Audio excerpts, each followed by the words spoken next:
ओम श्री सद्गुरु परमात्मने नमः। श्री योग वशिष्ठ महारामायण पंचम उपशम प्रकरण प्रारंभ। वाल्मीकि जी बोले, हे साधो, अब स्थिति प्रकरण के अनंतर उपशम प्रकरण कहता हूं, जिसके जानने से निर्वाणता पाओगे। जब वशिष्ठ जी ने इस प्रकार वचन कहे हैं, तब सब सभा ऐसे शोभित हुई जैसे शरत काल के आकाश में तारागण शोभते हैं। वशिष्ठ जी के वचन परमानंद के कारण हैं। ऐसे पावन वचन सुन के सब मौन हो गए, और जैसे कमल की पंक्ति कमल की खानी में स्थित हो, तैसे ही सभा के लोग और राजा स्थित हुए।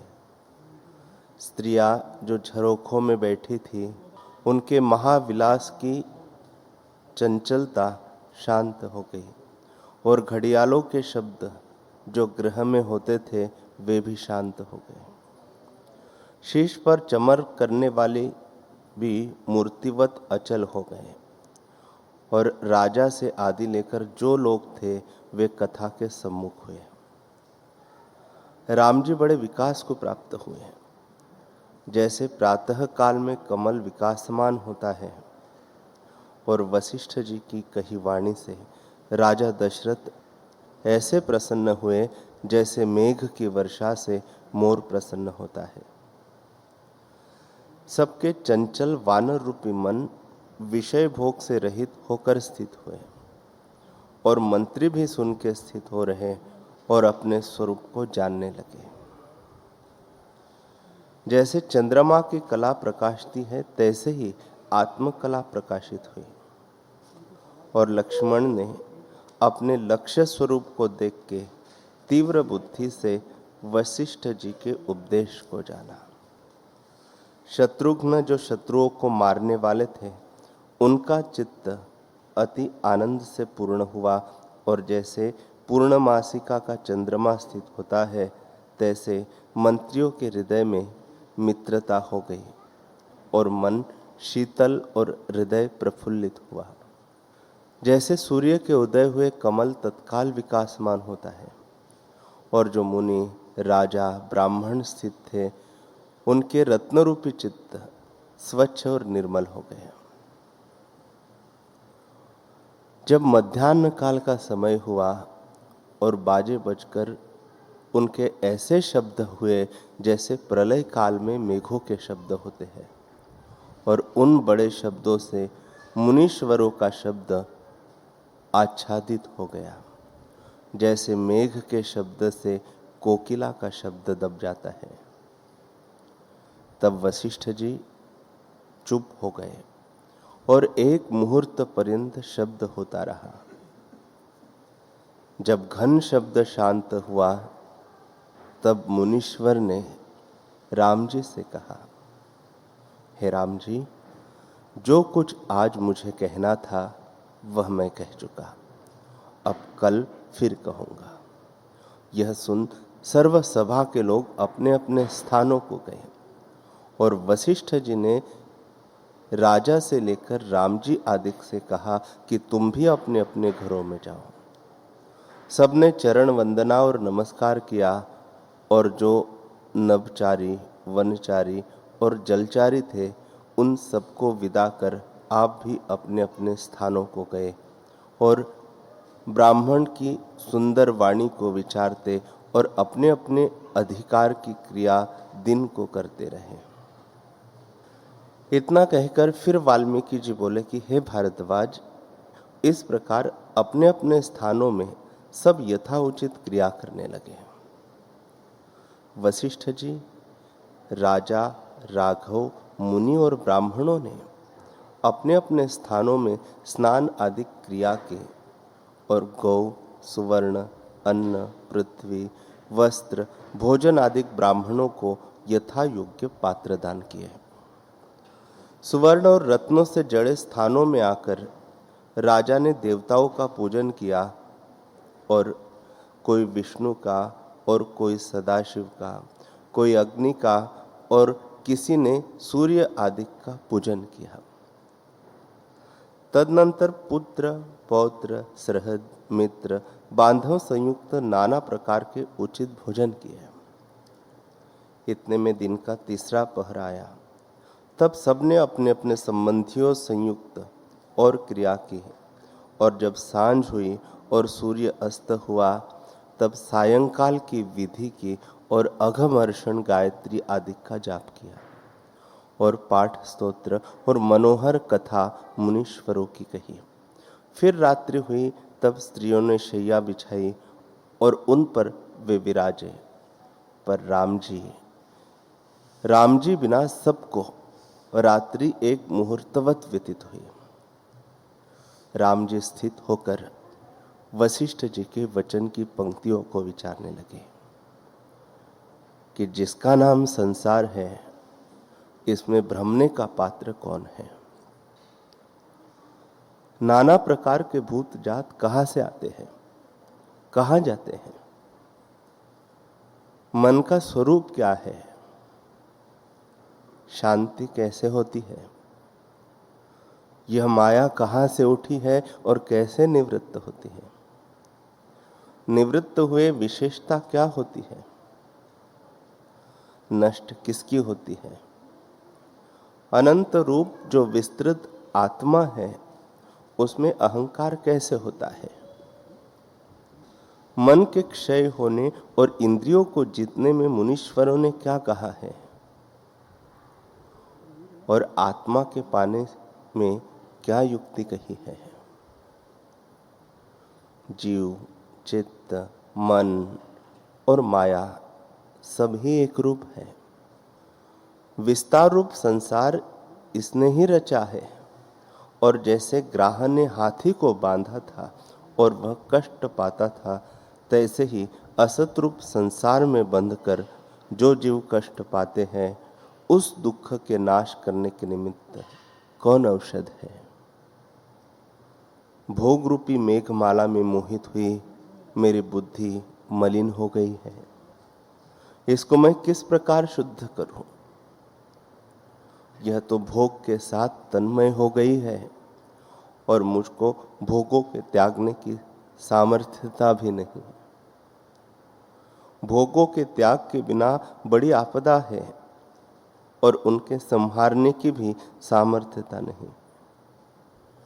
बड़ा आश्चर्य है और हमको बड़ा कष्ट प्राप्त हुआ है।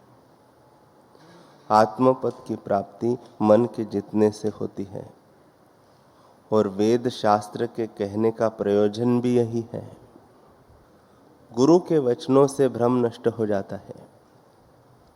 जैसे बालक को परछाई में वैताल भासता है, उस भ्रम को जैसे बुद्धिमान दूर करता है, तैसे ही मन रूपी भ्रम को गुरु दूर करते हैं। वह कौन समय होगा कि मैं शांति पाऊंगा और संसार भ्रम मेरा नष्ट हो जाएगा। जैसे यौवनवान स्त्री प्रिय पति को पाके सुख से विश्राम करती है, तैसे ही मेरी बुद्धि आत्मा को पाके कब विश्रामवान होगी।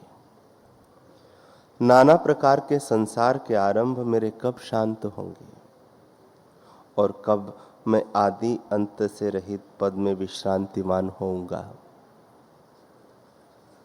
मेरा मन कब पावन होगा और पूर्णमासिका के चंद्रमावत संपूर्ण कला से संपन्न होकर स्वच्छ, शीतल और प्रकाश रूप पद में मैं कब स्थित होऊंगा। मैं कब तक जगत को देख के हंसूंगा और कब मलिन कलना को त्याग करके आत्म पद में स्थित होऊंगा। कब मैं मन को संकल्प विकल्प से रहित शांत रूप देखूंगा, जैसे तरंग से रहित नदी शांत रूप दिखती है। तृष्णा रूपी तरंग से व्याकुल जो संसार समुद्र है, वह माया जाल से पूर्ण है और राग द्वेष रूपी मच्छों से संयुक्त है। उसको त्याग के मैं विगत ज्वर कब होऊंगा। उस उपशम सिद्ध पद को मैं कब पाऊंगा जो बुद्धिमानों ने मूढ़ता को त्याग करके पाया है। मैं कब निर्दोष और समदर्शी होऊंगा और अज्ञान रूपी ताप मेरा कब नाश होगा जिससे संपूर्ण अंग मेरे तपते हैं। सब धातु क्षोभरूप हो गई है और उनसे बड़ा दीर्घ ज्वर हुआ है, इससे कब मेरा चित्त शांतवान होगा। जैसे वायु बिना दीपक स्थिर होता है, कब मैं भ्रम त्याग के प्रकाशमान होऊंगा और कब मैं लीला करके इंद्रियों के दुखों को तर जाऊंगा। दुर्गंध रूप देह से मैं कब न्यारा होऊंगा और अहम त्वम आदि मिथ्या भ्रम का नाश मैं कब देखूंगा। जिस पद के आगे इंद्र आदिकों का सुख, ऐश्वर्य, मंदार आदि वृक्षों की सुगंध और नाना प्रकार के भोग तृणवत भासते हैं, वह आत्म सुख हमको कब प्राप्त होगा। वीतराग मुनीश्वर ने जो हमसे ज्ञान की निर्मल दृष्टि कही है, उसको पाके मन विश्रामवान होता है। संसार तो दुख रूप है, मन तो किस पदार्थ को पाके विश्रामवान हुआ है। माता, पितर, पुत्र आदि जो संबंधी है, उनका पात्र मैं नहीं हूं, इनका पात्र भोगी होता है। बुद्धि, तू मेरी बहन है, तू मेरा ही अर्थ भ्राता की नहीं पूर्ण कर कि तुम हम दोनों दुख से मुक्त हो। मुनीश्वर के वचनों को विचार के हमारी आपदा नाश होगी, हम भी परम पद को प्राप्त होंगे और तुझको भी शांति होगी। हे मेरी बुद्धि, तू ज्यों का त्यों स्मरण कर कि वशिष्ठ जी ने क्या कहा है।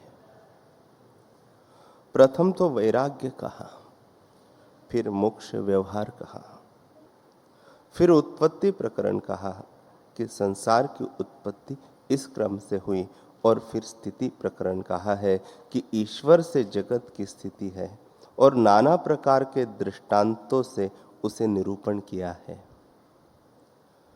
निदान जितने प्रकरण कहे हैं वे ज्ञान विज्ञान संयुक्त है। हे बुद्धे, जिस प्रकार वशिष्ठ जी ने कहा है तैसे तू स्मरण कर और अनेक बार विचार कर। बुद्धि में निश्चय न हो तो वह क्रिया भी निष्फल है। जैसे शरद काल का मेघ बड़ा घन भी दृष्टि आता है परंतु वर्षा से रहित निष्फल होता है, तैसे ही धारणा से रहित विचार किया हुआ निष्फल होता है। जब धारणा कीजिए तब विचार सफल होता है। वाल्मीकि जी बोले, हे भारद्वाज, जब इस प्रकार बड़े उदार आत्मा राम जी ने चित्त संयुक्त रात्रि व्यतीत की तो कुछ तम संयुक्त तारागण हुए और दिशा भासने लगी। प्रातः काल के नगारे नौपद बजने लगे हैं। तब राम जी ऐसे उठे जैसे कमलों के खाने से कमल उठे और भाइयों के साथ प्रातः काल के संध्याधिक कर्म करके कुछ मनुष्यों संयुक्त वशिष्ठ जी के आश्रम में आए।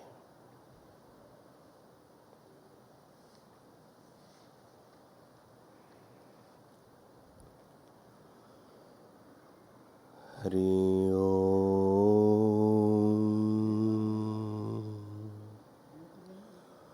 हरि ओम।